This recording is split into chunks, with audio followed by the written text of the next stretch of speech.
اور لیڈروں کو اپنی اس تباہی کا ذمہ دار ٹھہرا کر ان پر برس رہا تھا۔ ان سب کا مسئلہ ایک ہی تھا کہ قیامت کا دن آ گیا اور ان کے پاس اس دن کی کوئی تیاری نہیں تھی۔ اب یہ کسی دوسرے کو الزام دیں یا خود کو برا بھلا کہیں، ماتم کریں یا صبر کا دامن تھامیں، اب کچھ نہیں بدل سکتا تھا۔ اب تو صرف انتظار تھا کائنات کے مالک کے ظہور کا، جب حساب کتاب شروع ہونا۔ میں نے گردن گھما کر صالح کی طرف دیکھا۔ اس کا چہرہ ہر قسم کے تاثر سے عاری تھا اور وہ مستقل مجھے دیکھے جا رہا تھا۔ میری توجہ اپنی طرف مبذول پا کر وہ بولا، عبداللہ، تم میدان حشر کے احوال جاننے کے شوق میں اپنی جگہ چھوڑ کر یہاں آئے ہو تو ایسے بہت سے مناظر ابھی تمہیں اور دیکھنے کو ملیں گے۔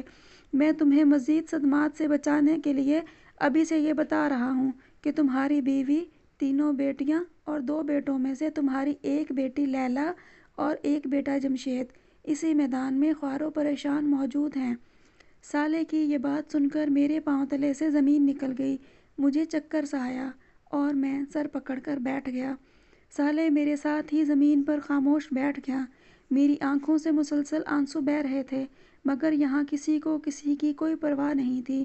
کوئی کیوں بیٹھا ہے، کیوں کھڑا ہے، کیوں لیٹا ہے، کوئی کیوں رو رہا ہے، کیوں چیخ رہا ہے، کیوں ماتم کر رہا ہے، یہ کسی کا مسئلہ نہیں تھا۔ آج سب کو اپنی ہی پڑی تھی۔ ایسے میں کوئی رک کر مجھ سے میرا غم کیوں پوچھتا؟ لوگ میرے پاس سے بے نیازی سے گزرتے چلے جا رہے تھے۔ کچھ دیر بعد میں نے صالح سے پوچھا، اب کیا ہوگا؟ ظاہر ہے حساب کتاب ہوگا، پھر اس کے بعد ہی کوئی حتمی بات سامنے آئے گی۔ اس کا جواب 2 ٹوک تھا۔ پھر وہ اپنی بات کی مزید وضاحت کرتے ہوئے بولا، پچھلی دنیا میں جن لوگوں نے آج کے دن کی حاضری کو اپنا مسئلہ بنا لیا تھا اور وہ اسی کے لیے جیے، چاہے وہ ایمان و اخلاق کے تقاضے پورے کرنے والے صالحین ہوں یا خدا کے دین کی نصرت کو اپنا مسئلہ بنانے والے اہل ایمان، سب کے سب اسی طرح اٹھائے گئے ہیں کہ ان کی نجات کا فیصلہ ہو چکا ہے۔ لوگوں نے زندگی میں صرف نیکیاں کمائی ہیں، خالق و مخلوق کے حقوق پورے کیے ہیں، چنانچہ ان کی موت ہی ان کا پروانہ نجات بن کر سامنے آئی تھی اور حشر کے دن انہیں شروع ہی سے عافیت نصیب ہوگی۔ مگر گناہ تو سب کرتے ہیں، تو کیا ان لوگوں نے گناہ نہیں کیے تھے؟ میں نے پوچھا۔ ہاں، گناہ انہوں نے بھی کیے تھے، مگر ان کے چھوٹے موٹے گناہ ان کی نیکیوں نے ختم کر دیے، اور اگر کبھی کسی بڑے گناہ سے دامن آلودہ ہوا تو انہوں نے فوراً توبہ کے آنسوؤں سے ان داغوں کو دھو دیا۔ ایسے تمام صاف ستھرے پاکیزہ لوگ اس وقت عرش کے سائے کے نیچے موجود ہیں۔ ان لوگوں کا رسمی حساب کتاب ہوگا، جس کے بعد ان کی کامیابی کا اعلان کر دیا جائے گا۔ ان کے برعکس جن لوگوں کے نامہ اعمال میں کوئی ایسا بڑا جرم ہو جو ایمان ہی کو غیر مؤثر کر دے، جیسے کفر، شرک، منافقت، قتل، زنا بالجبر اور یتیموں کا مال کھانا، اللہ کی حدودوں کو پامال کرنا اور اسی نوعیت کے دیگر جرائم وغیرہ، تو میزان عدل میں ایسے لوگوں کے گناہوں کا پلڑا بھاری ہوگا اور انہیں جہنم کی سزا سنا دی جائے گی۔ صالح نے قانون کی تفصیل وضاحت کی، لیکن انسان تو ان 2 انتہاؤں کے درمیان بھی ہوتے ہیں، ان کا کیا ہوگا؟ میں نے سوال کیا تو صالح نے جواب دیا، ہاں، ان 2 انتہاؤں کے درمیان وہ لوگ ہیں جن کے پاس ایمان اور کچھ نہ کچھ عمل کا سرمایہ بھی ہے، مگر وہ دنیا میں گناہ بھی کرتے رہے اور توبہ بھی نہیں کی۔ ایسے لوگوں کو اپنے گناہوں کی پاداش میں حشر کے دن کی سختی جھیلنی ہوگی۔ اس کے بعد نجات کا کوئی امکان پیدا ہوگا؟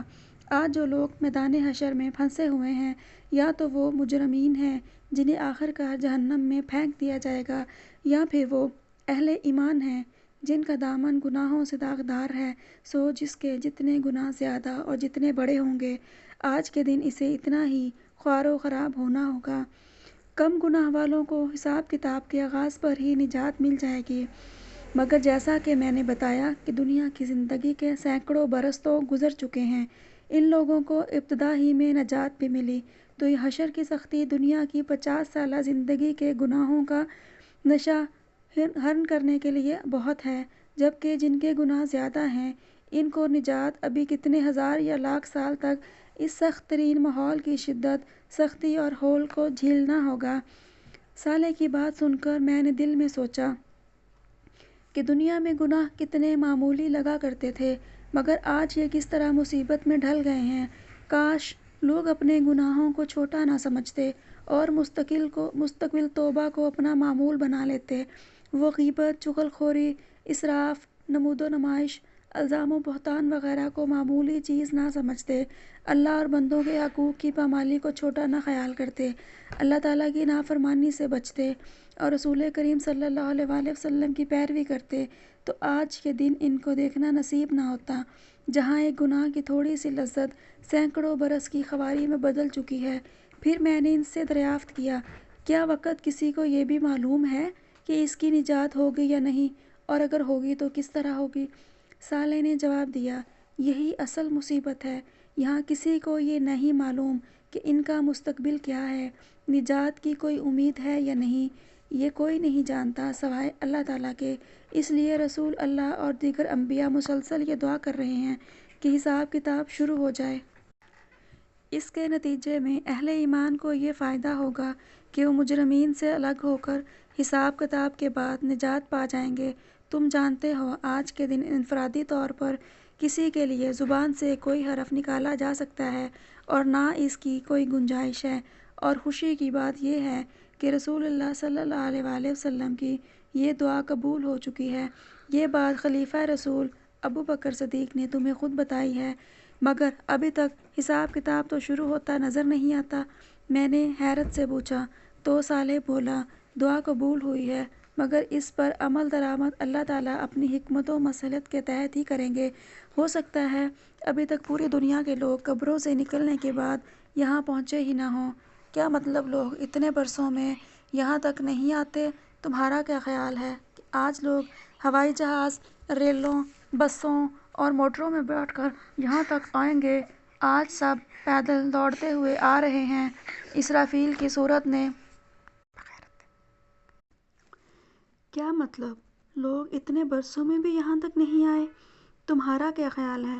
آج لوگ ہوائی جہاز، ریلوں، بسوں اور موٹروں پہ بیٹھ کر یہاں تک آئیں گے؟ آج سب پیدل دوڑتے آ رہے ہیں۔ اسرافیل کے سور نے لوگوں کو اس سمت آنے کے لیے مجبور کر دیا تھا۔ آج سمندر پاٹ دیے گئے ہیں اور پہاڑ ڈھا دیے گئے ہیں، اس لیے لوگ سیدھا یہاں آ رہے ہیں، مگر ظاہر ہے پیدل آتے ہوئے وقت تو لگے گا۔ البتہ صالحین کے ساتھ فرشتے تھے جو انہیں فوراً یہاں لے آئے۔ بہرحال جب تک حساب کتاب شروع نہیں ہوتا، ہم یہاں موجود لوگوں کے احوال دیکھ لیتے ہیں۔ ویسے شاید تم اسی مقصد کے لیے یہاں آئے تھے۔ صالح نے یہ الفاظ کہے اور میرے جواب کا انتظار کیے بغیر میرا ہاتھ تھامے آگے بڑھنے لگا۔ اس وقت شدید گرمی سے چہرے تپ رہے تھے، ہر طرف گرد و غبار اڑ رہا تھا، لوگ گروہوں کی شکل میں اور تنہا تنہا ادھر سے ادھر پریشان گھوم رہے تھے۔ میری متلاشی نظریں اپنے کسی شناسا کو ڈھونڈ رہی تھیں، مگر کہیں کوئی شناسا صورت نظر نہیں آ رہی تھی۔ اچانک ایک طرف سے ایک لڑکی نمودار ہوئی، اور قبل اس کے کہ میں اس کی شکل دیکھ پاتا وہ میرے قدموں پر گر کر بے بسی سے رونے لگی۔ میں نے قدرے پریشانی سے صالح کی سمت دیکھا۔ اس نے سپاٹ لہجے میں لڑکی سے کہا، کھڑی ہو جاؤ۔ اس کے لہجے میں نہ جانے کیا تھا کہ میری ریڑھ کی ہڈی میں سنسناہٹ ہونے لگی۔ لڑکی بھی سہم کر کھڑی ہو گئی۔ میں نے اس کا چہرہ دیکھا۔ یہ چہرہ خوف، اندیشے اور غم کے سایوں سے سیاہ پڑ چکا تھا۔ چہرے اور بالوں پر مٹی پڑی ہوئی تھی، پیاس کے مارے ہونٹوں پر پپڑیاں جمی ہوئی تھیں اور وحشت زدہ آنکھوں میں خوف کا رنگ چھایا ہوا تھا۔ کرب کی ایک لہر میرے وجود کے اندر اتر گئی۔ میں نے اس چہرے کو جب پہلی دفعہ دیکھا تھا تو بے ساختہ چشمِ بددور کہا تھا۔ میدہ شہاب، گورا رنگ، کھڑا کھڑا ناک نقشہ، کتابی چہرہ، گلابی ہونٹ، نیلی آنکھیں اور گہرے سیاہ بال۔ خدا نے اس چہرے کو قدرتی حسن سے اس طرح نوازا تھا کہ زیب و زینت کی اسے حاجت نہ تھی، مگر آج یہ چہرہ بالکل بدل چکا تھا۔ ماضی کا جمال روز حشر کے حزن و ملال کی تہ میں کہیں دفن ہو چکا تھا۔ سراپا حسرت، سراپا وحشت، سراپا اذیت اور مجسم ندامت۔ یہ وجود کسی اور کا نہیں، میرے چہیتے بیٹے جمشید کی بیوی اور اپنی بڑی بہو ہما کا تھا، جو حسرت و یاس کی ایک زندہ تصویر بن کر میرے سامنے کھڑی تھی۔